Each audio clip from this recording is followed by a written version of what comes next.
आप सभी का स्वागत है हमारे channel story stream audio. Disclaimer, यह कहानी काल्पनिक है।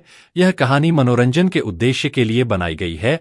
इसमें दिए गए सभी पत्र घटित और नाम सभी काल्पनिक है।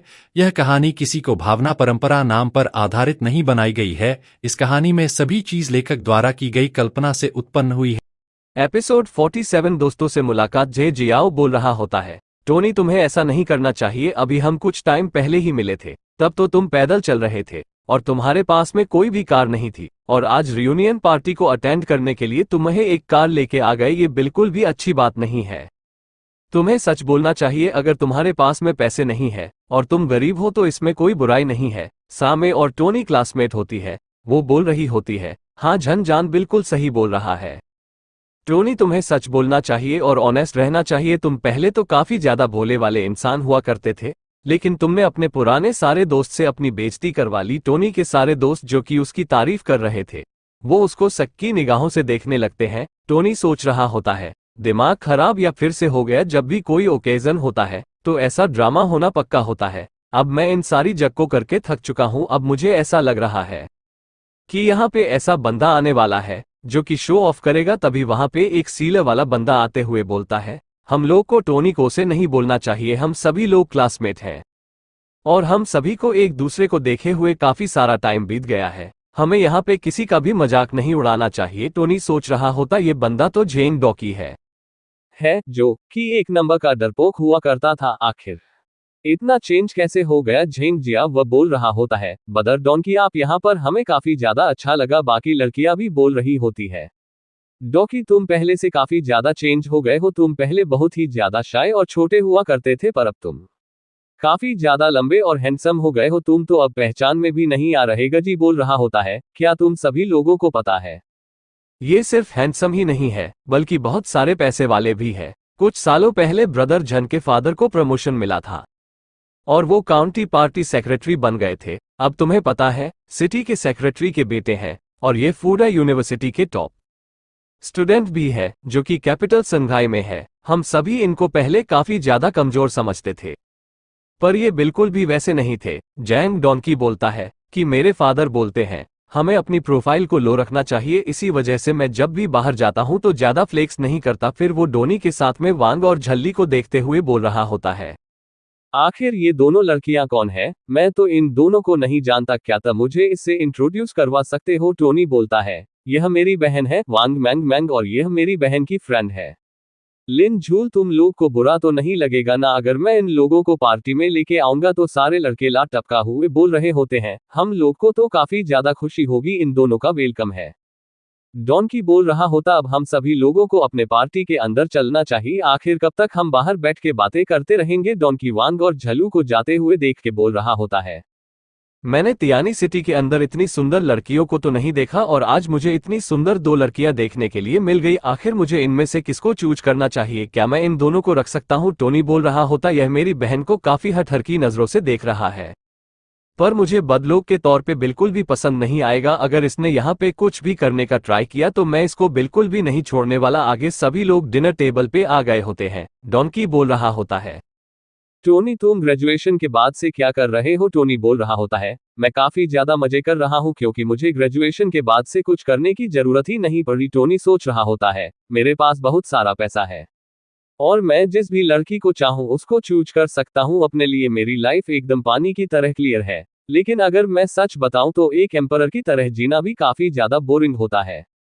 क्योंकि आपको पता है कि इस दुनिया में ऐसा कोई भी नहीं जो कि आपको हरा सके। टोनी बोल रहा होता, अब मैं सच बताऊं तो मैंने कभी भी जॉब करने का नहीं सोचा और ना ही मैं कभी जॉब करने वाला हूं। मेरा मन है कि मैं इस वर्ल्ड को ट्रैवल करूं। डॉनकी बोल रहा होता है, लगता है तुम काफी ज्यादा डिप्रेस हो। जो हमारा अभी का टाइम है वो स्ट्रगल करने का है, ना कि ट्रैवल करने का। लगता है तुम ये सब इसी वजह से बोल रहे हो क्योंकि तुम्हारे पास में जॉब नहीं है। वैसे मेरी कंपनी काफी चल रही है, क्या तुम मेरी कंपनी में काम करना चाहोगे? मैं तुम्हें महीने का 5,000 दे सकता हूँ। डॉनकी की बातों को सुनकर झल्लू के मुंह से पानी निकल जाता है। झल्लू बोलते, मुझे माफ करना, मुझे झटका लग गया था। साथ ही झल्लू सोच रही होती है, आखिर लड़का सोच क्या रहा है? ये टोनी स्टार को अपनी कंपनी में काम करने का बोल रहा है, वही 5,000 की मंथली सैलरी के ऊपर। क्या इसको नहीं पता कि टोनी स्टार इसके पूरे खानदान को 100 बार खरीद सकता है? सच में इस बंदे में काफी ज्यादा हिम्मत है कि ये टोनी स्टार को प्रोवोक कर रहा है। टोनी बोल रहा होता है, डॉनकी मैं समझ सकता हूँ कि तू मेरे दोस्त हो और तुम मुझे खाली बैठा नहीं देख सकते, लेकिन मैं तुम्हें सच बताता मुझे सच में कोई काम करने का मन नहीं है। डॉनकी बोल रहा होता है, सबकी अपनी अपनी इच्छा होती है, अब मैं तुम्हें फोर्स तो नहीं कर सकता ना। डॉनकी सोच रहा होता है, मैं ये सब सिर्फ इसकी बहन के लिए कर रहा हूँ। तभी साइड में बैठे एक लड़की बोल रही होती है, डॉनकी क्या तुम्हारी सच में एक कंपनी है? आखिर उस कंपनी में क्या काम होता है? डॉनकी बोल रहा होता है, कोई खास बड़ी कंपनी नहीं है, ये बस एक छोटी मोटी सी कंपनी है, ये कंस्ट्रक्शन कंपनी है। मैंने आर्किटेक्ट में ग्रेजुएशन करी है और स्कूल में रहते हुए मैंने काफी अच्छा काम किया था। फिर मैं कंपनी में भी गया, मेरी काफी ज्यादा तारीफ हुई, फिर मैंने खुद की अपनी एक कंपनी खोल दी और कम से कम 15-20 लोग मेरे अंडर में काम कर रहे हैं। सबको ऐसा चलता रहा तो हो सकता है हम काफी ज्यादा बड़े बन सकते हैं। झंझा बोल रहा होता है, मिस्टर जे तुम्हारी कंपनी बिल्कुल भी छोटी नहीं है, टोनी स्टार भी फिल्म सिटी के अंदर इन्वेस्ट करने वाला है और अब मिस्टर जैंग के पास में बहुत सारा काम भी आने वाला है। जेन डॉनकी बोल रहा होता है, मुझे बिल्कुल भी नहीं पता कि अब क्या होने वाला है। नमन सिटी के प्रोजेक्ट के लिए बहुत सारे लोगों ने बीट किया है, हमारी किस्मत अच्छी रही और हमें ये साथ ही मेरी कंपनी ने भी बीट किया है। अगर प्रोजेक्ट मिल गया तो हम काफी ज्यादा बड़े बन सकते हैं। तभी एक लड़की खड़े होते हुए बोल रही होती, क्या तुम मिस्टर टोनी स्टार के बारे में बात कर रहे हो? वो बहुत ही बड़े बिजनेसमैन जिन्होंने ऑनलाइन प्लेटफॉर्म के ऊपर बिलियंस ऑफ डॉलर उड़ा दिए थे लड़कियों के ऊपर, और हाल फिल उन्होंने फिल्म सिटी के अंदर $100 बिलियन इन्वेस्ट किया है।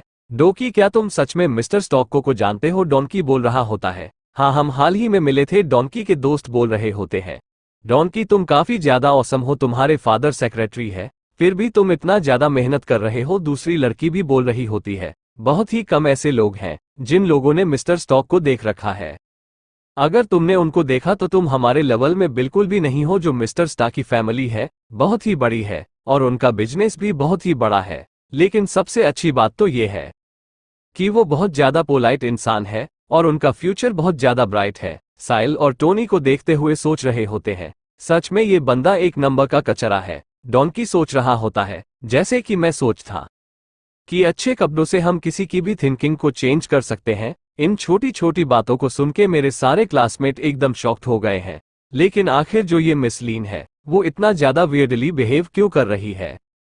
क्या ये मुझ में इंटरेस्टेड है? डॉनकी बोलता है, मिस लिन आप मुझे देख के हंस क्यों रही है? झलुओ बोलते, मुझे कुछ काफी ज्यादा फनी याद आ गया था। साथ ही झलुओ सोच रही होती, ये बंदा तो बहुत ही बड़ा बेवकूफ है, फ्लैश करने के चक्कर में इसको पता ही नहीं है कि ये टोनी स्टार के सामने ही बीडिंग की बात कर रहा है।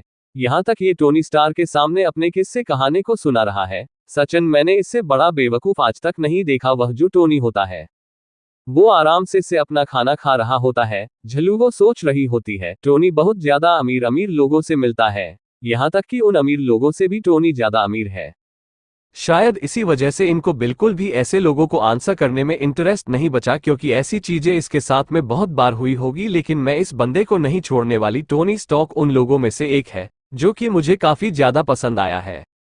उसके ऊपर कोई ऐसे ही नहीं हंस सकता। देखते जो सेक्रेटरी का बच्चा है वो कितना पॉपुलर है। टोनी सोच रहा होता, झील कुछ काफी ज्यादा खतरनाक प्लान कर रही है। इसकी स्माइल बता रही है कि यहाँ पे किसी से गुस्सा हो गई है। पार्टी खत्म होने के बाद में डॉकी के पास में आया होता है। डॉनकी बोल रहा होता है, सिस्टर झलुओ क्या मैं आपको विजेट पे ऐड कर सकता हूँ? झलुओ बोलती है, लेकिन क्यों? डॉनकी बोलता है, इसका कोई रीजन नहीं है, पर मुझे लगता है कि आप काफी ज्यादा क्यूट है और मुझे आपको जानने की काफी ज्यादा इच्छा है। मैं सिर्फ आपका दोस्त बनना चाहता हूँ। तभी झलुओ काफी ज्यादा एरोगेंट हंसी हंस रही होती है और बोल रही होती है, दोस्त वह भी मेरा, क्या तुम इसके लायक भी हो? झलुओ की बातों को सुनकर डॉनकी काफी ज्यादा शॉक्ड हो गया होता है। वहां पे सारे बंदे बोल रहे होते हैं, छोटे वाली लड़की तो काफी ज्यादा एरोगेंट है। इसने बोला कि क्या तुम में दोस्त होने के काबिल हो? सच में तो बहुत ज्यादा क्रेजी है। डॉनकी बोलता है, अच्छा मैं तुम्हारे दोस्त बनने के काबिल नहीं हूँ। सच बताओ तो तुम एक काफी ज्यादा बेकार छोटी लड़की हो, तुम्हारे अंदर बिल्कुल भी मेनर्स नहीं है। झलुओ बोल रही होती है, मुझे मेरे घर वालों ने नहीं सिखाया कि किसी से भी जाके ऐसे ही बात कर लो। कुछ लोग तो इतने बेकार होते हैं कि जो बिना जान पहचान के बातें करने लगते हैं, वो लोग सब ज्यादा बेकार होते हैं।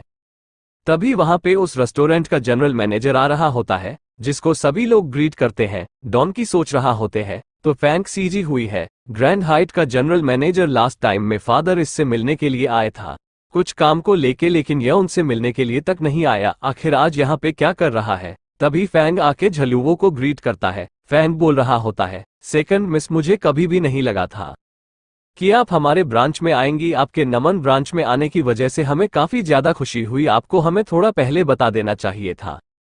हम पूरे रेस्टोरेंट का सबसे ज्यादा बेस्ट लग्जरियस फ्लो आपके लिए अरेंज कर रहे थे। झलुओ बोलते, कोई बात नहीं, मैं तो बस यहाँ पे ऐसे ही घूम रही थी, मुझे तो खुद भी नहीं लगा था कि मैं अपनी प्रॉपर्टी में खाना खा रही हूँ। अगर तुम्हें कुछ काम है तो तुम जाके अपना काम कंप्लीट कर सकते हो। झलू की बातों को सुनकर डॉकी काफी ज्यादा शॉक्ड हो गया होता है। डॉन्की बोल रहा होता है, क्या खुद की प्रॉपर्टीज बोल रहा होता है? जो ग्रैंड हार्ट है वो बहुत ही ज्यादा फेमस रेस्टोरेंट है, इसके 500 से भी ज्यादा ब्रांच है। पूरी कंट्री के अंदर इन ब्रांचेस की एसेट्स की कीमत कम से कम $10 बिलियन है। और मेरे हिसाब से इनकी जो ओनर है वो लिन फैमिली है, जो कि सील की सबसे ज्यादा रिचेस्ट फैमिली है। इसका मतलब ये लिन फैमिली से बिलोंग करती है। दूसरी लड़की बोल रही होती है, शायद झलुओ का जो रियल नेम है वो है लिन। झलू चश्मे वाला बंदा ही बोल रहा होता, तुम बिल्कुल सही बोल रही हो, उस बंदे ने आके इनको सेकंड मिस बोला था। फिर यहाँ पर सभी लोग शॉर्ट होते हुए बोल रहे होते, ये तो बहुत ही बड़ा कोइंसिडेंस है। किलिन फैमिली के सेकंड मिस ने हमारे साथ में बैठ के खाना खाया। वांग बोल रही होती है, झलुओ आपने मुझे इनसाइट्स के बारे में पहले क्यों नहीं बताया? क्या आप किसी बहुत ही बड़ी फैमिली की डॉटर है? झलुओ बोल रही होती, मैं तुम्हारे साथ में एक नॉर्मल इंसान की तरह घूमना चाहती थी, लेकिन मुझे खुद ही नहीं पता कि यहाँ पर कोई आ जाएगा मुझे गिट करने के लिए। अब मुझे लगता है कि एक्टिंग करना बंद करना ही पड़ेगा। मेरे डेड सच में लिन फैमिली के हेड है, जो कि सबसे ज्यादा रिचेस्ट इंसान है। सीहल के अंदर टोनी सोच रहा होता है, मैंने ये चीजें पहले भी देख रखी है, वैसे ये जगह मेरी होनी चाहिए थी। आखिर मैंने झलुओं को शॉफ क्यों करने दिया? वही डॉन्की सोच रहा होता है, मैं कितना बड़ा बेवकूफ हूं, मैं लिन फैमिली की बेटी को पटाने का सोच रहा था।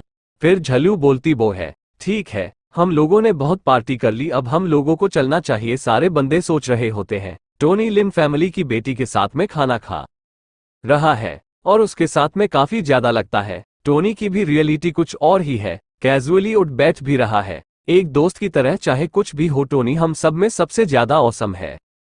वो पहले भी सबसे ज्यादा बेस्ट था, आज भी सबसे ज्यादा बेस्ट है। डॉन्की सोच रहा होता है, आखिर टोनी की जगह मैं क्यों नहीं हूं? जाते हुए झलुओ बोल रही होती है, मैनेजर फई, यहाँ पे किसी से भी पैसा लेने की कोई भी जरूरत नहीं है। इस पार्टी का पूरा पेमेंट आप मेरे हिस्से में लिख दीजिएगा। आगे वालों पार्किंग लॉट में आ गए होते हैं। टोनी बोल रहा होता है, मुझे तो आज काफी ज्यादा मजा आया झलुओ, तुमने काफी ज्यादा शो दिखाया हमें। तुमने आज डॉन्की को दिखाया कि आंख ही बड़ा होना क्या होता है। झलुओ बोल रही होती है, वो बंदा काफी ज्यादा शो ऑफ कर रहा था, तो मुझे तो ये करना ही था। जूई बोल रही होती है, सिस्टर झलू आप कहाँ ना? तभी झलुओ के फोन पे जूई का कॉल आता है। पे हो? झलुओ बोल रही होती है, सिस्टर जोई हमें माफ करिएगा, हम लोग अभी टोनी के क्लास रियूनियन में आ रखे हैं, इसी वजह से हमें थोड़ा लेट हो गया। सच में आज हमें काफी ज्यादा मजा आया है, यहाँ पे काफी ज्यादा इंटरेस्टिंग चीजें हुई है। जब मैं वापस आऊंगी तो मैं आपको सब कुछ बताऊंगी। जूई सोच रही होती, अगर ये लोग क्लास रियूनियन में गए थे और से डिनर करके आ रहे तो आखिर मुझे लगे क्यों नहीं गए, अब इसके आगे क्या होगा। Episode 48 new plan. टोनी ने हाई स्कूल के रियूनियन में आया होता है, जहां पर मिस्टर डॉन्की काफी फ्लक्स कर रहे होते हैं और उनको झलुओ भी बहुत ज्यादा पसंद आ गई होती है, इसलिए वो झलुओ को डेट करने के लिए प्रपोज करते हैं। लेकिन झलुओ उनको मुंह पे बहुत ही ज्यादा गंदी तरीके से मना कर देती है। तभी वहां पर जनरल मैनेजर फैंग आ जाते हैं, जिसको देखते हुए डॉन्की सोच रहा होता, ये बंदा तो मेरे फादर से भी नहीं मिला था। तभी वो झलुओ को ग्रीट करते हुए बोल रहा होता, सेकंड में से अगर आपको यहाँ पे आना ही था तो आप मुझे बता देती, मैं यहाँ पे स्पेशल अरेंजमेंट करवा देता। झलुओ बोल रही होती, मुझे तो पता ही नहीं था कि मैं खुद की प्राइवेट प्रॉपर्टी पे खाना खा रही हूँ। ये जान कि झलुओ लीन फैमिली की डॉटर है, वो सभी के सभी काफी ज्यादा शॉक्ड हो गए होते हैं। क्रिस सोच रहा होता है, यहाँ पे शॉफ मुझे करना था, आखिर झलुओ ने क्यों कर लिया? वही डॉन्की सोच रहा होता है, मैं लीन फैमिली की डॉटर को प्रपोज कर दिया। वही टोनी को जाते हुए देख के डॉन्की सोच रहा होता है, आखिर टोनी के साथ में लीन फैमिली की डॉटर क्या कर रही है? सच में इसकी किस्मत काफी अच्छी है। आगे वो लोग पार्किंग लॉट में आ गए होते हैं, तभी झलुओ को असिस्टेंट यूई का कॉल आता है। झलुओ बोल रही होती है, हम लोग टोनी के रियूनियन में आ गए थे। यूई सोच रही होती, अगर तुम यहाँ पर पार्टी करने के लिए ही गए थे तो मुझे लेकर क्यों नहीं गए? मैं कब से यहाँ पे रास्ते में अकेले भटक रही हूँ। कॉल काटने के बाद मैं यूं ही सोच रही होते लगता है जो टोनी वो मुझसे अभी काफी ज्यादा सतर्क रह रहा है, इसी वजह से वो मुझे हर जगह लेके नहीं जा रहा। लेकिन ये चीजें मेरे लिए काफी ज्यादा बुरी है। मुझे पता होना चाहिए कि आखिर वो लोग कहाँ जा रहे हैं, क्या खा रहे हैं और कैसे रह रहे हैं। वैसे भी मुझे अपना टास्क कंप्लीट करना है। टोनी ने मुझे अभी 100 मिलियन डर दे रखे हैं, जो कि मुझे आज में कैसे भी करके खत्म करने हैं। सीन चेंज होता है, हम देखते हैं शालीन को जो कि नहा रहा होता है। तभी उसके फोन पर यूई का कॉल आता है। शावन बोल रहा होता है, तुम्हें टोनी ने 100 मिलियन डॉलर दिए हैं खर्च करने के लिए, वो भी सिर्फ एक दिन में। ये तो काफी अच्छी बात है। वो तुम्हारी एबिलिटी को चेक कर रहा है। याद रखना अपना बेस्ट परफॉर्म करना, क्योंकि यह एक टेस्ट है। और तुम बिल्कुल भी टेंशन मत लो, मैं तुम्हारी हेल्प करने के लिए कुछ बंदों को भेज रहा हूं। और हाँ, ध्यान रखे उस पैसे को जल्द से जल्द खत्म कर देना। तुम बहुत अच्छा काम कर रही हो, ऐसे ही काम करते रहो। हमें यहाँ पे कैसे भी करके टोनी स्टॉक की रियलिटी को जानना होगा कि आखिर जो स्टॉक फैमिली है उसका क्या बैकग्राउंड है और ये लोग कितने पावरफुल है।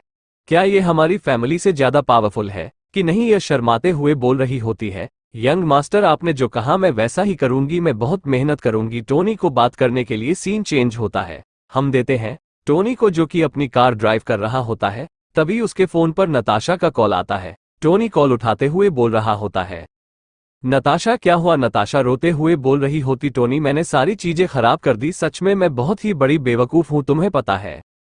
मैं दिन में सिर्फ 4 ही घंटे सो रही हूं, लेकिन जब भी मैं एक प्रॉब्लम को सॉल्व करती हूं एक नई प्रॉब्लम आती है। मैं एकदम परेशान हो चुकी हूं। टोनी बोल रहा होता है, परेशान मत हो और मुझे बताओ कि आखिर क्या हुआ है। नताशा बोल रही होती है, टोनी ये सारी मेरी गलती है। नमन सिटी के अंदर जो फिल्म सिटी बनाने का हमारा प्लान था वो लीक हो गया। इसी वजह से नमन सिटी के जो लैंड के प्राइस है वो ट्रिपल हो गए हैं और हमारे जो कर्ट फंड है उसके अंदर हम उसको अफोर्ड नहीं कर पाएंगे। आखिर अब मैं क्या करूं? टोनी बोल रहा होता है, क्या पैसे ट्रिपल हो गई है तो इसमें क्या प्रॉब्लम है? हम इस प्रॉब्लम को सॉल्व कर सकते हैं। हम ये काम कर सकते हैं, जो हमारी फिल्म सिटी की बेस है वो कहीं और शिफ्ट कर दे। नताशा बोल रही होती है, क्या ये ठीक रहेगा? टोनी बोल रहा होता है, हम यहाँ पे बिजनेस कर रहे हैं तो हमें यहाँ पे अपने बारे में सोचना है, बाकियों के बारे में नहीं। बाकियों ने ये सोचा कि हम वह फिल्म सिटी खोलेंगे और जमीन खरीदेंगे, इसमें हमारी कोई गलती नहीं है। हमें जो करना है हम वही करेंगे, किसी के बारे में भी मत सोचो। अपनी प्लेस को चेंज कर दो। टोनी से बात करने के बाद में अगले दिन ही नता एक प्रेस कॉन्फ्रेंस बैठा है जिसमें वो अनाउंस करते हैं कि कुछ प्रॉब्लम की वजह से जो लोकेशन है वो चेंज हो रही है और फिल्म सिटी नमन सिटी के अंदर नहीं बनेगी। लोकेशन चेंज होने की जो न्यूज होती है उसके ऊपर 5 लाख कमेंट आए होते हैं। बंदों ने कमेंट किया होता है कि यह बहुत ही बड़ी कुतिया है। हमें लगा था कि ये नमन सिटी के अंदर फिल्म सिटी बनाएगी, लेकिन इसने अपना प्लान चेंज कर दिया। कुछ बंदों ने कमेंट किया होता है कि मेरे फादर ने 8 लाख युवान का लोन लिया था ताकि वो नमन सिटी के अंदर जमीन खरीद सके, लेकिन इस न्यूज के बाद में हमारी फैमिली रोड के ऊपर सो रही है। कुछ बंदों ने कमेंट किया होता है कि आज तक का सबसे बड़ा स्कैम है। मेरा तो मानना यह है कि जाक नताशा रोमनोव को गिरफ्तार कर लेना चाहिए। वहां पे बहुत सारे नॉर्मल लोग और बिजनेसमैन होते हैं जिन्होंने नताशा नमन के खिलाफ प्रोटेस्ट स्टार्ट कर दिया होता है। वहीं 2 औरतें बात कर रही होती है, क्या तुमने सुना है? हमारे सामने वाली बिल्डिंग के 6 लोगों ने कूद के जान दे दी है। उनको लगा था कि तनमन सिटी के लैंड की प्राइजेस काफी ज्यादा बढ़ जाएगी, लेकिन ऐसा ना होने की वजह से वो लोग रोड पे आ गए। दूसरी ओर बोल रही होती है, हाँ तुम बिल्कुल सही बोल रही हो, जो नमन सिटी की लैंड की प्राइजेस थी वो काफी ज्यादा कम हो गई है। तभी उनकी बिल्डिंग से भी कोई कूदते हुए बोल रहा होता है, नताशा रोमनॉफ तुम्हें मरना होगा। पहली वाली औरत बोल रही होती है, मुझे याद है मैंने छत का डोर बंद किया था, लगता है मैंने सही से बंद नहीं किया था, इसी वजह से ये बंदा कूद गया। अब बॉस हमारी सहेली को काटेंगे क्योंकि उन्होंने कहा था कि छत का डोर लॉक होना चाहिए। सीन चेंज होता है, हम देखते टोनी को जो कि न्यूज पढ़ रहा होता है। टोनी बोल रहा होता, नमन सिटी की जो प्राइजेस थी वो पहले से भी कम हो गई है। सभी लोगों ने अब बहुत ही बड़े बड़े प्लान्स बना लिए थे, लेकिन यहाँ पे जितने भी बंदों ने प्लान बनाए थे वो सभी के सभी अमीर बंदे थे। नॉर्मल सिटीजन्स को कोई फर्क नहीं पड़ा। तभी वांग अंदर एंटर करते हुए बोल रही होती है, ब्रदर क्या आप सो रहे हो? जल्दी उठो। टोनी गुस्सा करते हुए बोल रहा होता है, वांग, मैं एक बड़ा लड़का हूं, बिना मेरे परमिशन के तुम्हें मेरे कमरे में एंटर नहीं करना चाहिए। वांग बोल रही होती, मैं आपके सिस्टर हूं तो आखिर मैं आपके कमरे में एंटर क्यों नहीं कर सकती? आप चलो जल्दी उठो, टोनी उठते हुए बोल रहा हो है।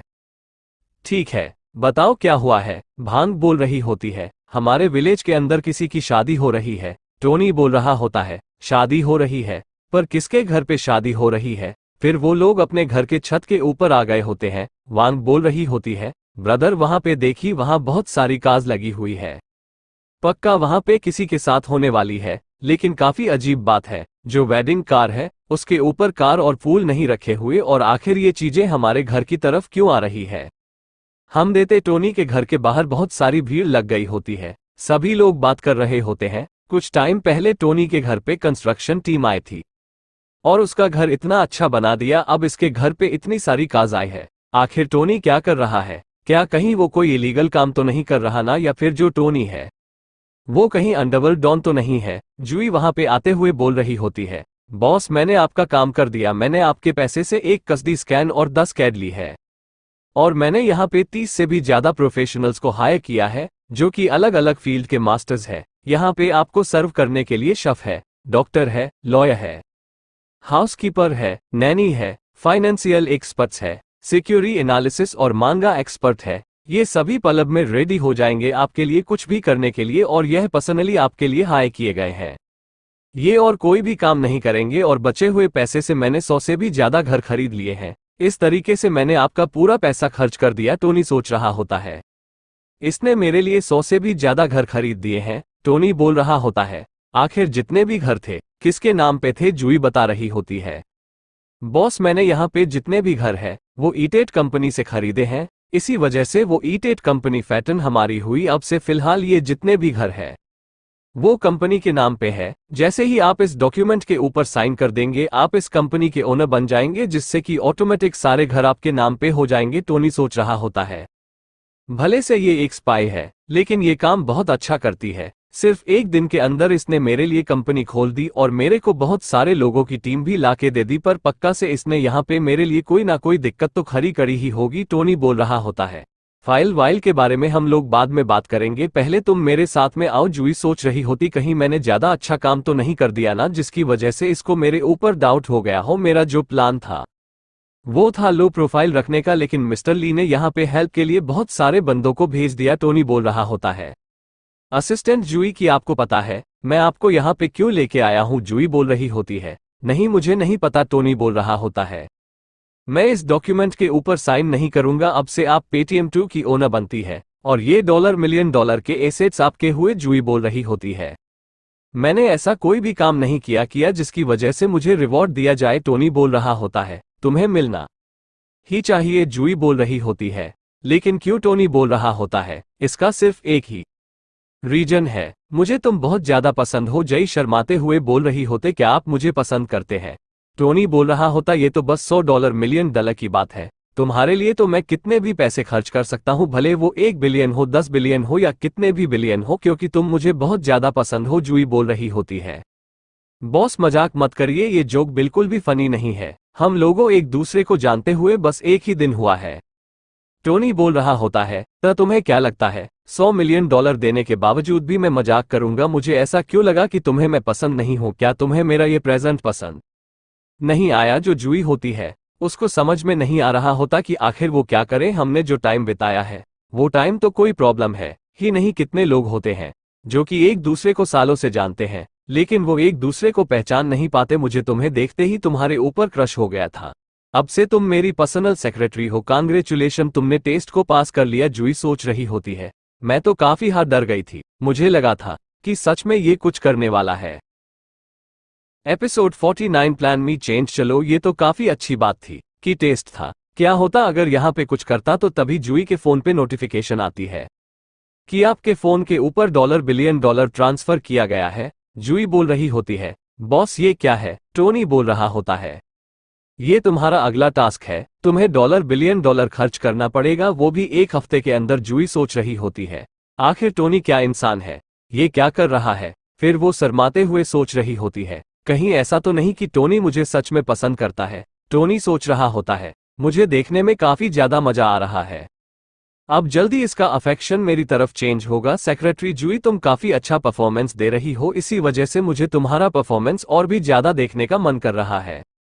देखते हैं आखिर तुम क्या क्या करती हो। जू सोच रही होती, जो मिस्टर लीव मुझे काफी तरीके से ट्रीट करते हैं, मैं कभी भी अपने यंग मास्टर को धोखा नहीं दूंगी। 1 बिलियन बहुत ही ज्यादा होते हैं और टोनी भी बहुत अच्छा दिखता है, लेकिन मैं कभी भी रिश्वतखोर नहीं बनूंगी। मैं मानती हूं टोनी, तुम्हारे पास में पैसा है, लेकिन मेरे पास में इंटीग्रिटी है। जूई बोल रही होती है, बॉस आप काफी अच्छे हैं, मैं आपको आपके काइंडनेस के लिए पे करूंगी। तभी टोनी पीछे मुड़ते हुए जूई का अफेक्शन देखता है, जो कि -85 पर ही होता है। टोनी सोच रहा होता, सच में एक फीमेल स्पाई को चेंज करना काफी ज्यादा मुश्किल है। इसको देख के मुझे बाबा लगता है कि इसका फैक्शन मेरी तरफ बढ़ गया है, लेकिन ऐसा बिल्कुल भी नहीं हुआ होता। इसका फैशन पाने के लिए मुझे काफी ज्यादा मेहनत करनी पड़ेगी। टोनी बोल रहा होता है, रिपे करने की कोई भी जरूरत नहीं है, तुम्हें जैसे पैसे को उड़ाना है वैसे उड़ाओ। जू सोच रही होती है, ये बंदा सच में काफी ज्यादा अजीब है। आखिर कौन किसी नॉर्मल सी एम्प्लॉय के ऊपर इतना सारा पैसा उड़ा देता है। तभी टोनी के फोन पे रोया का कॉल आता है।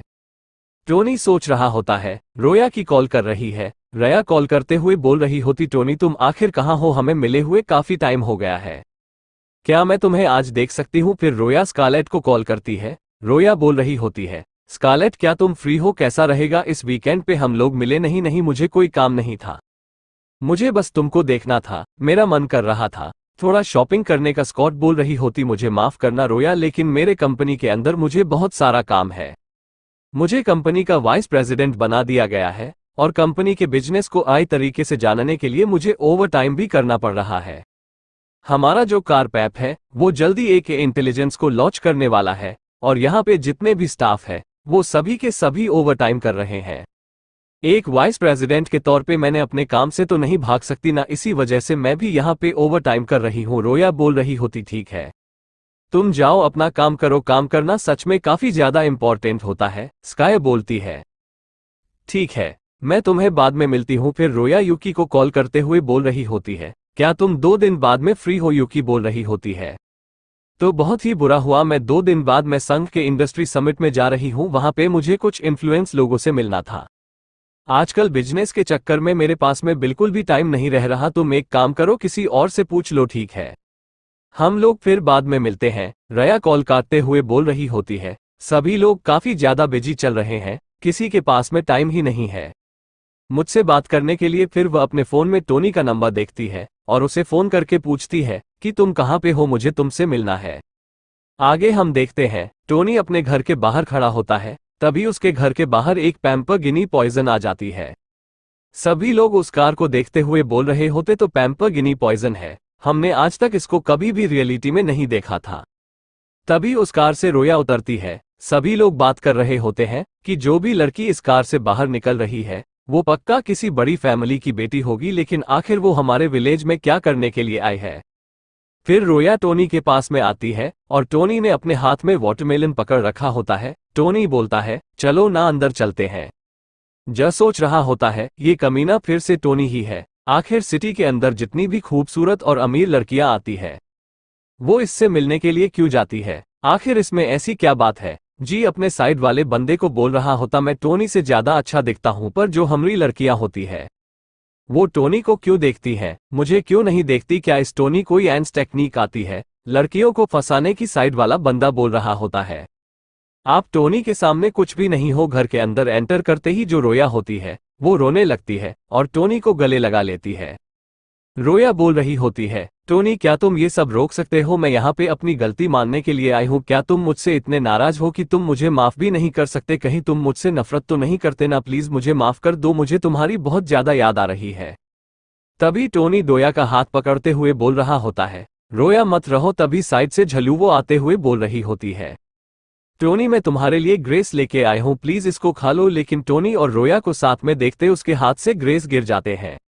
झलुवो गुज करते हुए बोल रही होती है, आखिर तुम कौन हो। रोया बोल रही होती है, तो लीन फैमिली की सेकंड यंग मिस है ना, आखिर ये यहाँ पे क्या कर रही है। तभी वहां पे जुई और वांग भी आते हुए बोल रहे होते हैं, आखिर क्या हुआ, क्या टूटा। यहाँ पे वांग बोल रही होती है, ब्रदर आखिर ये सिस्टर कौन है। रोए सोच रही होती, मैं रोज काफी तकलीफ में थी और रो रही थी, मुझे लगा था टोनी की हालत भी मेरी तरह ही होगी, लेकिन मुझे बिल्कुल भी नहीं पता कि यहाँ पे इतनी अच्छी लाइफ जी रहा है।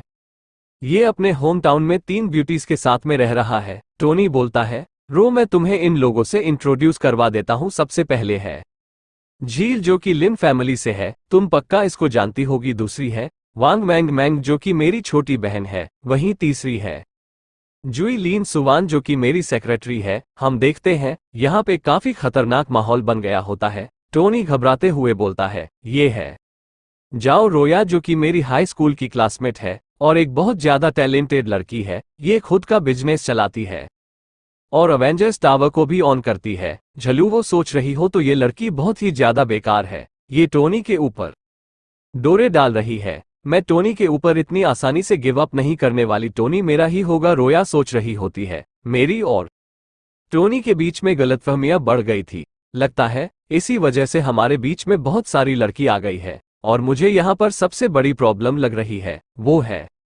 ये लीन झलू। वो मुझे कैसा भी करके यहाँ पे रुकना होगा वरना मैं टोनी को खो दूंगी। फिर रोया गिरना की एक्टिंग करते हुए बोल रही होती, मुझे मेरी तबीयत ठीक नहीं लग रही टोनी, मैं काफी टाइम से काफी परेशान चल रही हूँ, क्या मैं तुम्हारे साथ में रह सकती हूँ। रोनी सोच रहा होता है एक ही घर में बहुत सारी लड़कियां हो जाएंगी, लेकिन जो झलू वो है वो काफी ज्यादा उड़ रही है। रोया उसके पर काटने के लिए काफी होगी। मुझे देखना कि आखिर 2 ऐसी लड़कियों को साथ में रखने से क्या होगा। जब 2 अमीर लड़कियां साथ में आएंगी तो वो कैसे रहेंगी। रोनी बोल रहा होता है, जो मेरा है वो तुम्हारा भी है, तुम्हें मुझसे पूछने की कोई भी जरूरत नहीं है, तुम जब तक चाहो यहाँ पे रह सकती हो। रोया बोलती है, ठीक है मैं अपना सामान रख लेती हूँ। वहीं जो झल्लू होती है वो काफी ज्यादा चढ़ रही होती है। रे सोच रही होती है, झाकी और स्कारलेट भी बहुत ही बड़ा कंपटीशन है, मैं यहाँ पे और किसी लड़की को एंटर करने नहीं दे सकती। किसी को भी यहाँ पे एंटर करना टोनी को दूर जाने देने के बराबर है, इसलिए स्पेशली मुझे इस लीन झलुओं को तो रोकना ही पड़ेगा क्योंकि ये बहुत ही ज्यादा वेल्दी फैमिली से बिलोंग करती है।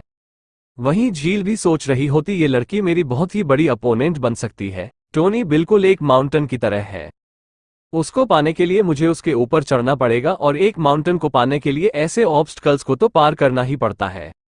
आगे टोनी झलुओं और रोया को लेकर वाटरमेलन के खेत में आ गया होता है। जो झलुओं होती है वो टोनी के पसीने साफ कर रही होती है, वही रोया उसके लिए पानी की बोतल लेकर बैठी होती है। खेत में काम करने के बाद वो लोग वापस घर पे आ गए होते हैं। जब टोनी वहां पे घर में एंटर करने ही वाला होता है तभी वहां पे आंटी सैना जाती है जो कि बोल रही होती है, टोनी मुझे तुमसे कुछ बात करनी थी। टोनी बोलता है, झलू और रथ तुम लोग घर चले जाओ, आंटी को मुझसे कुछ बात करनी है, मैं बात करके आ रहा हूं। फिर झलू वो और हाँ चले जाते हैं। टोनी बोल रहा होता है, आप मुझे क्या चीज बता रही है, कहीं ऐ तो नहीं कि मेरे फादर वापस आ रहे हैं। आंटी शन बोल रही होते हैं, तुम्हें क्या लगता है तुम्हारे फादर इतने बड़े कांड करने के बाद में वापस आएंगे? वो तो ऐसा सोच भी नहीं पा रहा होगा, तुम्हें पता है ना, तुम हमेशा हमारे विलेज को डिमोलिश करने का ट्राई करते थे। तुम्हें पता है एक कंपनी आई जो कि हमारे विलेज को सच में डिमोलिश कर रही है और इसके बदले में हमें काफी अच्छे पैसे भी देगी। टोनी बोल रहा होता है, आखिर ये सब क्यों हो रहा है, मुझे इसके बारे में किसी ने क्यों नहीं बताया और आखिर डिमोलिश करने की कंडीशन क्या क्या है? आंटी शन बोल रही होती, कंडीशन तो बहुत ही बढ़िया है, मैं तुम्हें वही बता रही हूं जो कि मेरी मैड ने मुझे बताया था। हमारे मकानों को तोड़ने से पहले वो हमसे जमीन खरीद लेंगे और वो हमें घर के बदले में बहुत ही अच्छी कीमत देंगे। पेमेंट हमें घर टूटने से पहले ही मिले और हमें यहाँ पे बहुत ही अच्छी पेमेंट मिल रही है। क्या ये बहुत अच्छी डील नहीं है? अगर तुम अपने लैंड को बेचते नहीं हो, उसको उधार पर दे देते हो तो भी तुम्हारे लिए बहुत ही ज्यादा फायदा होगा क्योंकि तुम्हें हमेशा लैंड की कमाई का एक हिस्सा मिलता रहेगा। यह one time in life opportunity है। अगर तुम्हें अपनी लाइफ को चेंज करना है और बहुत ही अच्छे तरीके से जीना है तो तुम्हें ये सब करना ही पड़ेगा। टोनी बोल रहा होता है, लगता है आप पागल हो गई है। Episode 50 fake brother. आखिर अपने घर के टूटन पर इतना खुश कौन होता है कि आपने यहाँ पे किसी टीम को ज्वाइन किया है? आंटी शन बोल रही होती है, तुम्हें कैसे पता चला कि मैंने अभी घर तोड़ो और पैसा जोड़ो कंपनी को ज्वाइन किया है? हम यहाँ पे जितना घर तुड़वाएंगे हमें उतना ही कमीशन मिलेगा, इसी वजह से मैं घर घर जाकर लोगों को घर तुड़वाने के फायदे बता रही हूँ। मैं तो बोल रही हूँ तुम्हें भी तुड़ा लेना चाहिए क्योंकि उसमें बहुत अच्छा फायदा मिल रहा है। तुम्हें पता है मुझे ज्वाइन किए हुए सिर्फ 3 दिन हुए हैं और मैं प्रमोट होके एक डायमंड मेंबर बन चुकी हूँ। टोनी सोच रहा होता तो बिल्कुल उस घटिया अलम स्कीम की तरह है। वहां पे तुम्हें बंदों को जोड़ना होता है और यहाँ पे तुम्हें घर को तोड़ना पड़ता है। टोनी बोल रहा होता है, आंटी सेन, आपको बेवकूफ बनाया जा रहा है। पक्का से घर तुड़वाने के बाद में आपको कोई पैसा नहीं मिलेगा। मैं तो आपको बोल रहा हूँ आप इस स्कीम से मत जुड़ो, आपको फालतू में ही लॉस हो जाएगा। आंटी शन बोल रही होती, तुम फालतू बातें क्यों कर रहे हो? जिस कंपनी को हम लोगों ने ज्वाइन कर रखा है वो बहुत ही बड़ी, जो कि रियल स्टेट के इंडस्ट्री में एक कंपनी है, उसका नाम है फैंटन रियल स्टेट। बहुत ही बड़ा नाम है। टोनी सोच रहा होता है, फेट यानी तो मेरी ही कंपनी है ना? क्या ये सारा काम जही करा रही है और ये सब उसका प्लान है? सीन चेंज होता है, हम देखते हैं वांग को, जो कि जुई के साथ में होती है। वांग बोल रही होती, यह हमारे विलेज का आखिरी घर है। अगर यह फैमिली भी हमारी बात को मान गई तो हम पूरे के पूरे विलेज को खरीद लेंगे। सिस्टर जुई, आपको परेशान करने के लिए माफ करिएगा। जुई बोल रही होती, मैं तो बस आपकी हेल्प कर रही हूँ, आप जो भी मुझे करने के लिए बोलेंगे मैं वही करूंगी। वांग बोल रही होती है, बिना आपके हेल्प के और फंड के पूरे विलेज को खरीदना एकदम मुश्किल होता। आपकी वजह से जमीन खरीदना बहुत ही आसान बन गया, क्योंकि बहुत सारे ऐसे अंकल और आंट थे जिनसे मैं कम्युनिकेट नहीं कर पाती, लेकिन आपने उनसे काफी आराम से डील कर लिया। आपको पता है, मेरे भाई को एक फार्म हाउस चाहिए, इस बार मैं उसको पक्का से एक बहुत ही बड़ा सरप्राइज दूंगी। जुई सोच रही होती है, छोटी लड़की बहुत ज्यादा सिंपल माइंडेड है और बहुत ही ऑनेस्ट है। यहाँ पे सिर्फ अपने बड़े भाई टोनी के बारे में सोच रही है। वहीं वो कमीना टोनी कब से इसका एडवांटेज लेने का सोच रहा है। जुई बोल रही होती है, वन, क्या तुमने कभी सोचा है क्या हो अगर तुम्हारा भाई टोनी वो तुम्हारा रियल भाई ना हो? जुई सोच रही होती है, मैं इस बोली बच्ची को टोनी के ट्रैप में नहीं गिनने दे सकती। वांग बोल रही होती, सिस्टर आप कैसा मजाक कर रही हैं?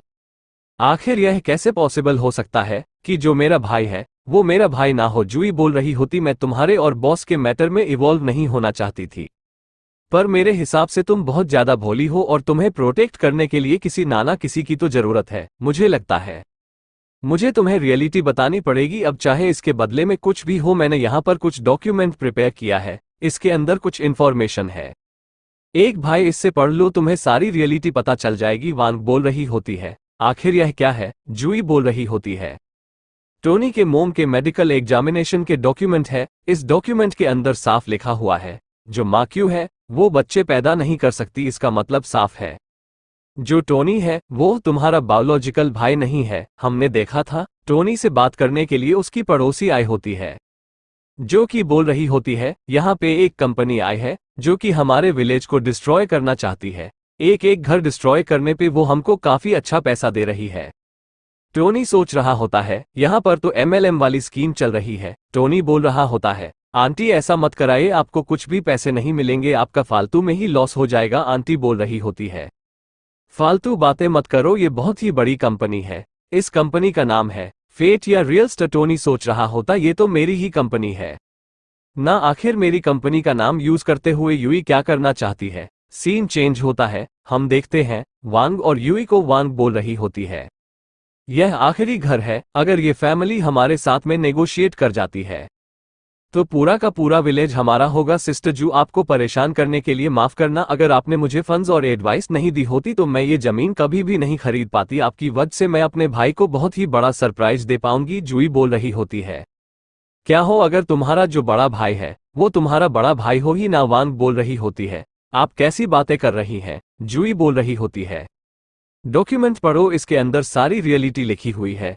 वांग बोलती है, ये क्या है? जुई बोल रही होती है, 20 साल पुराना डॉक्यूमेंट है। इस डॉक्यूमेंट के अंदर लिखा हुआ है कि जो टोनी की माँ है, माँ क्यों मई, वो कभी माँ नहीं बन सकती। इसका मतलब यही है टोनी तुम्हारा बायोलॉजिकल भाई नहीं है। वांग बोल रही होती है, हाँ ये रियलिटी है, जो आंट माँ क्यों मही है वो कभी भी माँ नहीं बन सकती, शायद से मेरा जो भाई वो अडॉप्टेड है।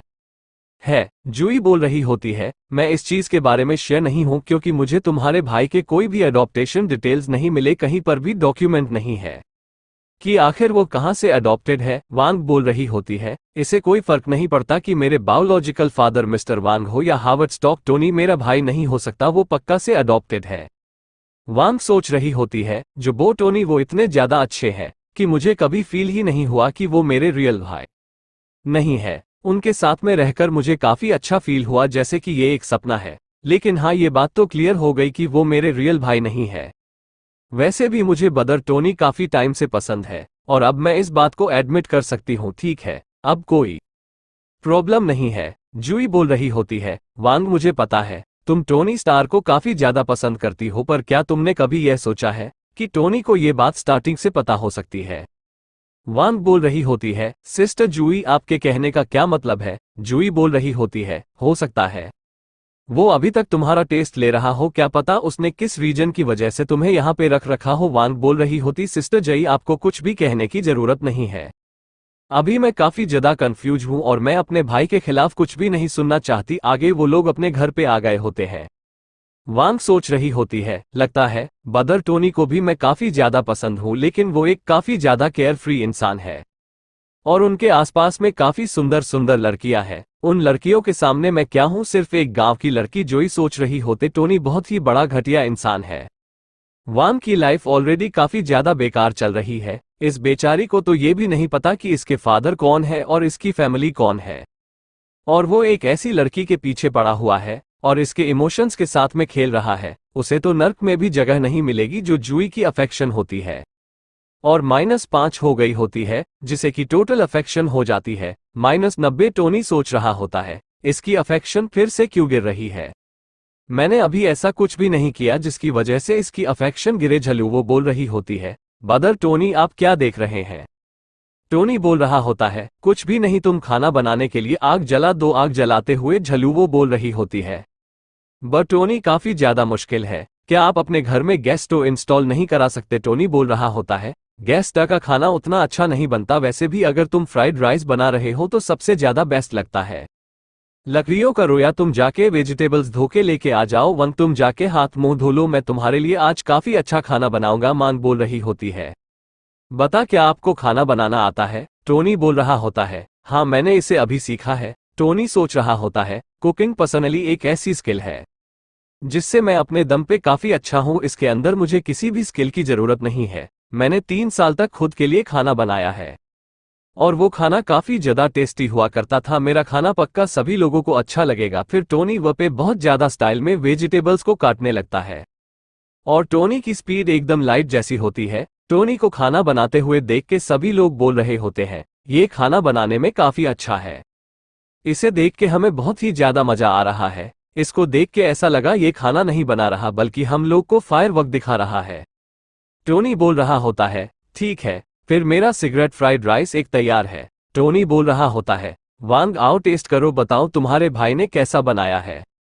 टोनी अपने हाथों से वांग को फ्राइड राइस खिलाता है। सारी लड़कियां सोच रही होती है, काश वांग की जगह हम होती, हमें खाना देखने में काफी अच्छा लग रहा है।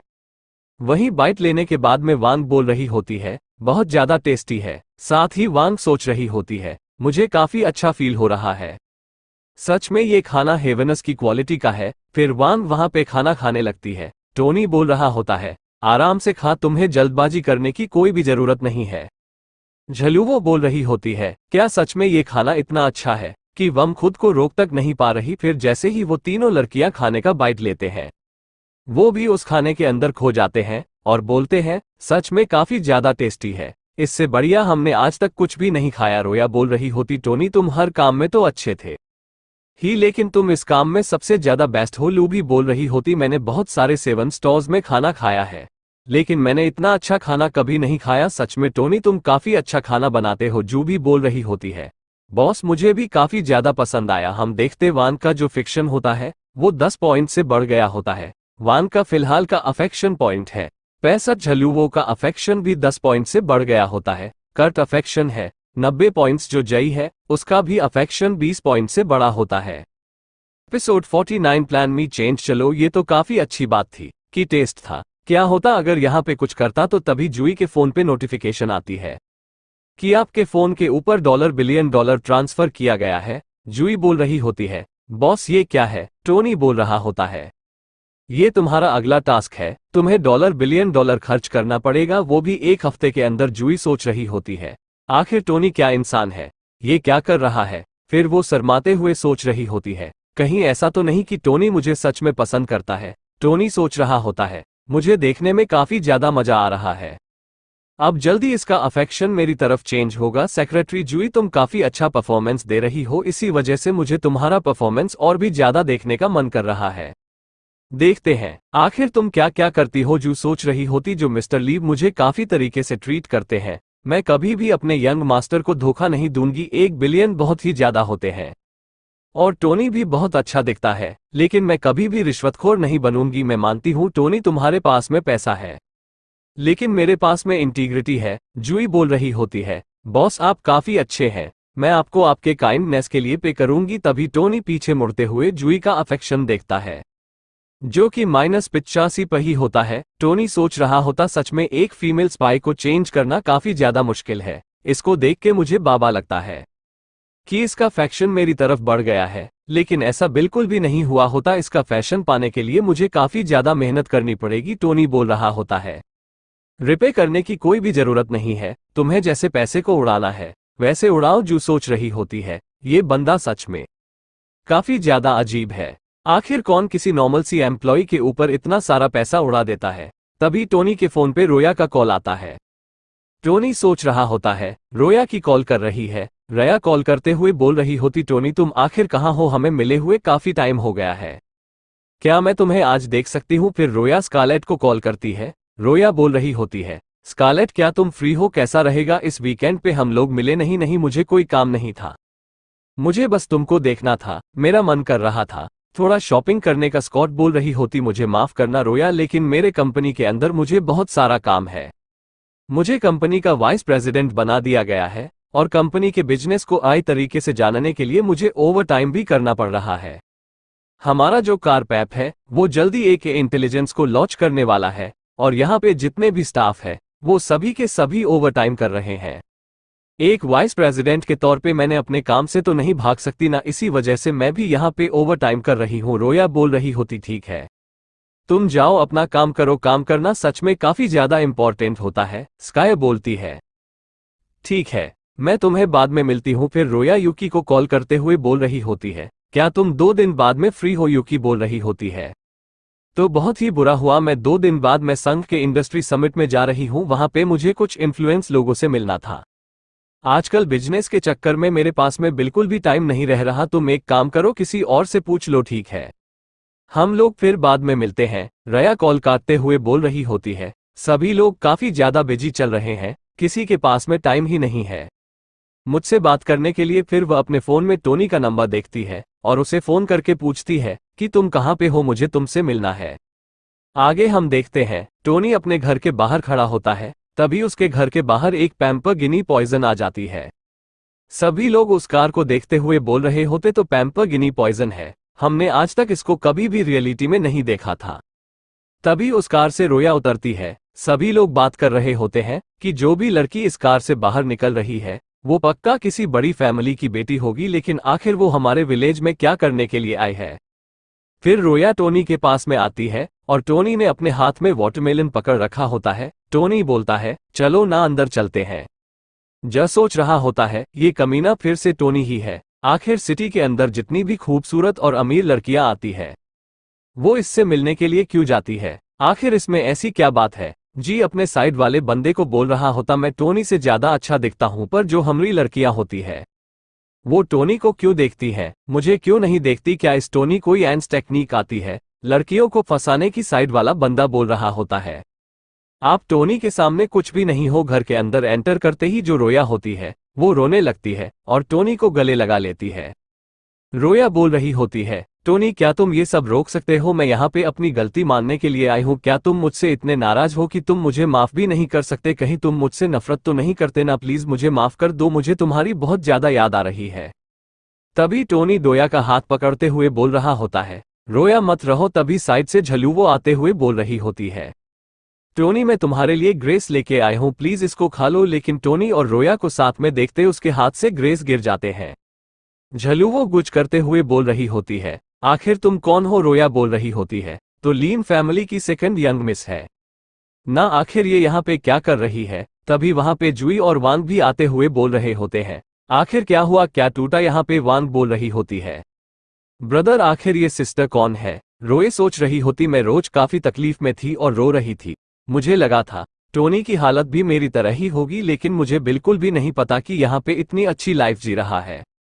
ये अपने होम टाउन में 3 ब्यूटीज के साथ में रह रहा है। टोनी बोलता है, रो मैं तुम्हें इन लोगों से इंट्रोड्यूस करवा देता हूँ। सबसे पहले है झील जो कि लिन फैमिली से है, तुम पक्का इसको जानती होगी। दूसरी है वांग मैंग मैंग जो कि मेरी छोटी बहन है। वहीं तीसरी है जुई लीन सुवान जो कि मेरी सेक्रेटरी है। हम देखते हैं यहाँ पे काफी खतरनाक माहौल बन गया होता है। टोनी घबराते हुए बोलता है, ये है जाओ रोया जो कि मेरी हाई स्कूल की क्लासमेट है और एक बहुत ज्यादा टैलेंटेड लड़की है। ये खुद का बिजनेस चलाती है और अवेंजर्स टावर को भी ऑन करती है। झलू वो सोच रही हो तो ये लड़की बहुत ही ज्यादा बेकार है। ये टोनी के ऊपर डोरे डाल रही है। मैं टोनी के ऊपर इतनी आसानी से गिव अप नहीं करने वाली। टोनी मेरा ही होगा, रोया सोच रही होती है। मेरी और टोनी के बीच में गलतफहमियां बढ़ गई थी। लगता है इसी वजह से हमारे बीच में बहुत सारी लड़की आ गई है और मुझे यहाँ पर सबसे बड़ी प्रॉब्लम लग रही है वो है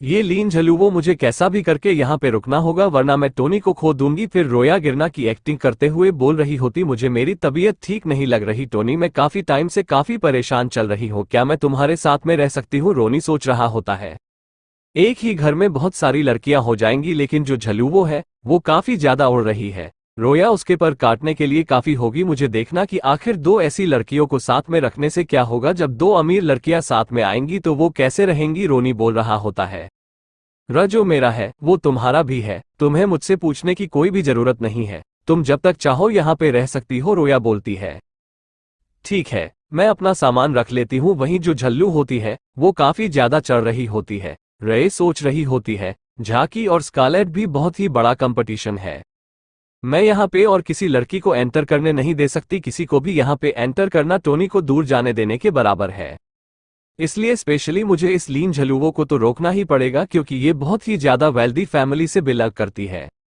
वहीं झील भी सोच रही होती, ये लड़की मेरी बहुत ही बड़ी अपोनेंट बन सकती है। टोनी बिल्कुल एक माउंटेन की तरह है, उसको पाने के लिए मुझे उसके ऊपर चढ़ना पड़ेगा और एक माउंटेन को पाने के लिए ऐसे ऑब्स्टकल्स को तो पार करना ही पड़ता है।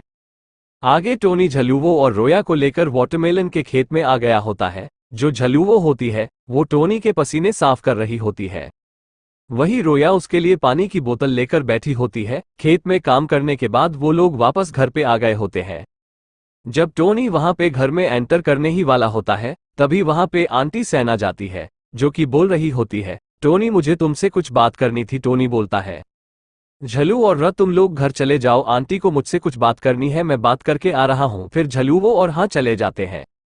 टोनी बोल रहा होता है, आप मुझे क्या चीज बता रही है, कहीं ऐ तो नहीं कि मेरे फादर वापस आ रहे हैं?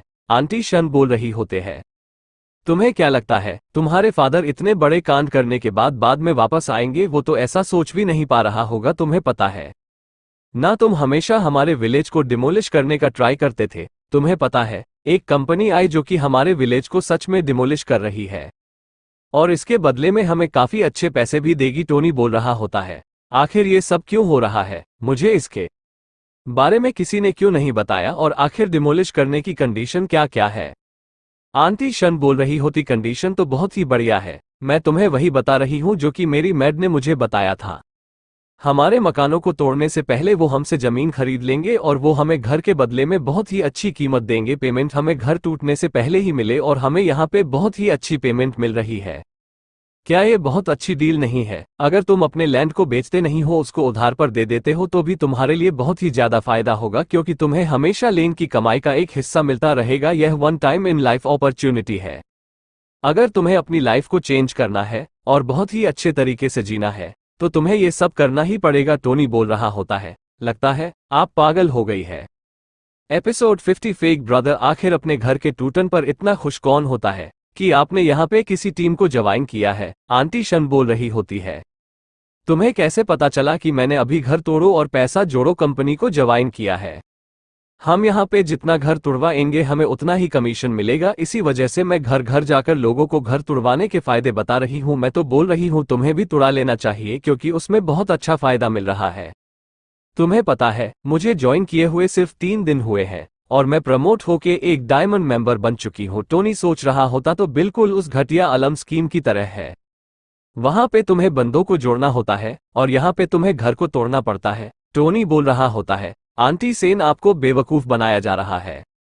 पक्का से घर तुड़वाने के बाद में आपको कोई पैसा नहीं मिलेगा। मैं तो आपको बोल रहा हूँ आप इस स्कीम से मत जुड़, आपको फालतू में ही लॉस हो जाएगा। आंटी शन बोल रही होती, तुम फालतू बातें क्यों कर रहे हो? जिस कंपनी को हम लोगों ने ज्वाइन कर रखा है वो बहुत ही बड़ी, जो कि रियल स्टेट के इंडस्ट्री में एक कंपनी है, उसका नाम है फैंटन रियल स्टेट। बहुत ही बड़ा नाम है। टोनी सोच रहा होता है, फेट यानी तो मेरी ही कंपनी है ना क्या? ये सारा काम जही करा रही है और ये सब उसका प्लान है। सीन चेंज होता है, हम देखते हैं वांग को, जो कि जुई के साथ में होती है। वांग बोल रही होती, यह हमारे विलेज का आखिरी घर है।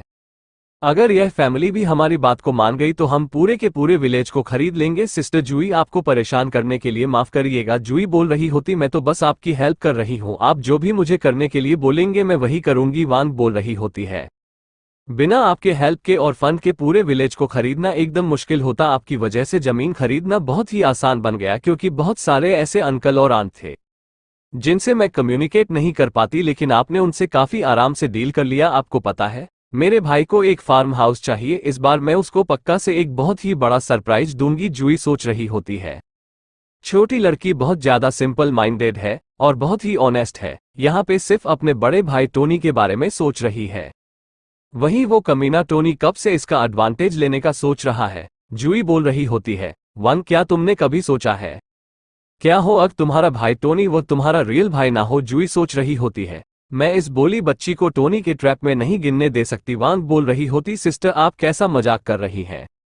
आखिर यह कैसे पॉसिबल हो सकता है कि जो मेरा भाई है वो मेरा भाई ना हो? जुई बोल रही होती, मैं तुम्हारे और बॉस के मैटर में इवॉल्व नहीं होना चाहती थी, पर मेरे हिसाब से तुम बहुत ज्यादा भोली हो और तुम्हें प्रोटेक्ट करने के लिए किसी नाना किसी की तो जरूरत है। मुझे लगता है मुझे तुम्हें रियलिटी बतानी पड़ेगी, अब चाहे इसके बदले में कुछ भी हो। मैंने यहाँ पर कुछ डॉक्यूमेंट प्रिपेयर किया है, इसके अंदर कुछ इन्फॉर्मेशन है, एक भाई इससे पढ़ लो, तुम्हें सारी रियलिटी पता चल जाएगी। वांग बोल रही होती है, आखिर यह क्या है? जुई बोल रही होती है, टोनी के मोम के मेडिकल एग्जामिनेशन के डॉक्यूमेंट है। इस डॉक्यूमेंट के अंदर साफ लिखा हुआ है, जो माँ क्यों है वो बच्चे पैदा नहीं कर सकती। इसका मतलब साफ है, जो टोनी है वो तुम्हारा बायोलॉजिकल भाई नहीं है। हमने देखा था टोनी से बात करने के लिए उसकी पड़ोसी आई होती है, जो कि बोल रही होती है, यहाँ पे एक कंपनी आई है जो कि हमारे विलेज को डिस्ट्रॉय करना चाहती है। एक एक घर डिस्ट्रॉय करने पे वो हमको काफी अच्छा पैसा दे रही है। टोनी सोच रहा होता है, यहाँ पर तो MLM वाली स्कीम चल रही है। टोनी बोल रहा होता है, आंटी ऐसा मत कराइए, आपको कुछ भी पैसे नहीं मिलेंगे, आपका फालतू में ही लॉस हो जाएगा। आंटी बोल रही होती है, फालतू बातें मत करो, ये बहुत ही बड़ी कंपनी है, इस कंपनी का नाम है फेट या रियल स्टेट। टोनी सोच रहा होता, ये तो मेरी ही कंपनी है ना, आखिर मेरी कंपनी का नाम यूज करते हुए यूई क्या करना चाहती है? सीन चेंज होता है, हम देखते हैं वांग और यूई को। वांग बोल रही होती है, यह आखिरी घर है, अगर ये फैमिली हमारे साथ में नेगोशिएट कर जाती है तो पूरा का पूरा विलेज हमारा होगा। सिस्टर जू, आपको परेशान करने के लिए माफ करना, अगर आपने मुझे फंड्स और एडवाइस नहीं दी होती तो मैं ये जमीन कभी भी नहीं खरीद पाती। आपकी वजह से मैं अपने भाई को बहुत ही बड़ा सरप्राइज दे पाऊंगी। जुई बोल रही होती है, क्या हो अगर तुम्हारा जो बड़ा भाई है वो तुम्हारा बड़ा भाई हो ही ना? वांग बोल रही होती है, आप कैसी बातें कर रही हैं? जुई बोल रही होती है, डॉक्यूमेंट पढ़ो, इसके अंदर सारी रियलिटी लिखी हुई है। वांग बोलती है, ये क्या है? जुई बोल रही होती है, 20 साल पुराना डॉक्यूमेंट है। इस डॉक्यूमेंट के अंदर लिखा हुआ है कि जो टोनी की माँ है, माँ क्यों मई, वो कभी माँ नहीं बन सकती। इसका मतलब यही है टोनी तुम्हारा बायोलॉजिकल भाई नहीं है। वांग बोल रही होती है, हाँ ये रियलिटी है, जो आंट माँ क्यों मही है वो कभी भी माँ नहीं बन सकती, शायद से मेरा जो भाई वो अडॉप्टेड है। जुई बोल रही होती है, मैं इस चीज के बारे में शेयर नहीं हूं क्योंकि मुझे तुम्हारे भाई के कोई भी अडॉप्टेशन डिटेल्स नहीं मिले, कहीं पर भी डॉक्यूमेंट नहीं है कि आखिर वो कहां से अडॉप्टेड है। वांग बोल रही होती है, इसे कोई फर्क नहीं पड़ता कि मेरे बायोलॉजिकल फादर मिस्टर वांग हो या हार्वर्ड स्टॉक, टोनी मेरा भाई नहीं हो सकता, वो पक्का से अडॉप्टेड है।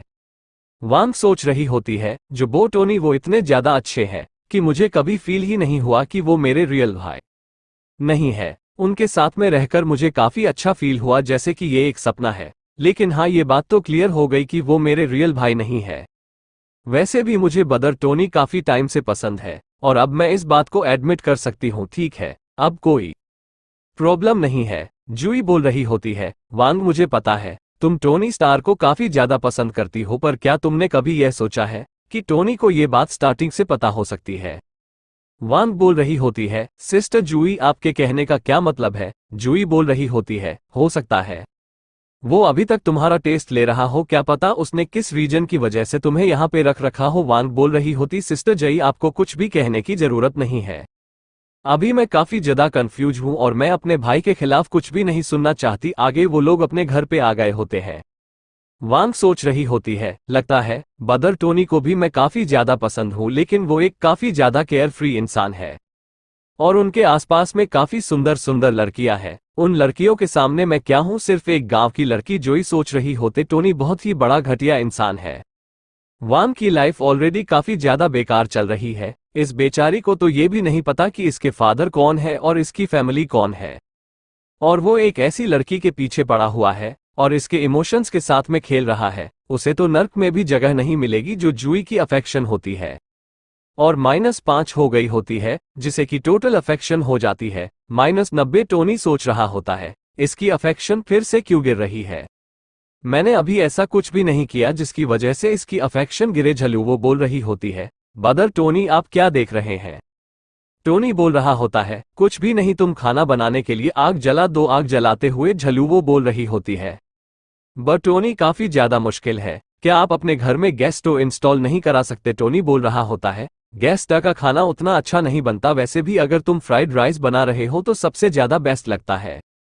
लकड़ियों का रोया, तुम जाके वेजिटेबल्स धो के लेके आ जाओ। वन तुम जाके हाथ मुंह धो लो, मैं तुम्हारे लिए आज काफी अच्छा खाना बनाऊंगा। मांग बोल रही होती है, बता क्या आपको खाना बनाना आता है? टोनी बोल रहा होता है, हाँ मैंने इसे अभी सीखा है। टोनी सोच रहा होता है, कुकिंग पर्सनली एक ऐसी स्किल है जिससे मैं अपने दम पे काफी अच्छा हूँ। इसके अंदर मुझे किसी भी स्किल की जरूरत नहीं है। मैंने 3 साल तक खुद के लिए खाना बनाया है और वो खाना काफी ज्यादा टेस्टी हुआ करता था। मेरा खाना पक्का सभी लोगों को अच्छा लगेगा। फिर टोनी वह पे बहुत ज्यादा स्टाइल में वेजिटेबल्स को काटने लगता है और टोनी की स्पीड एकदम लाइट जैसी होती है। टोनी को खाना बनाते हुए देख के सभी लोग बोल रहे होते हैं, ये खाना बनाने में काफी अच्छा है, इसे देख के हमें बहुत ही ज्यादा मजा आ रहा है। इसको देख के ऐसा लगा ये खाना नहीं बना रहा बल्कि हम लोग को फायरवर्क दिखा रहा है।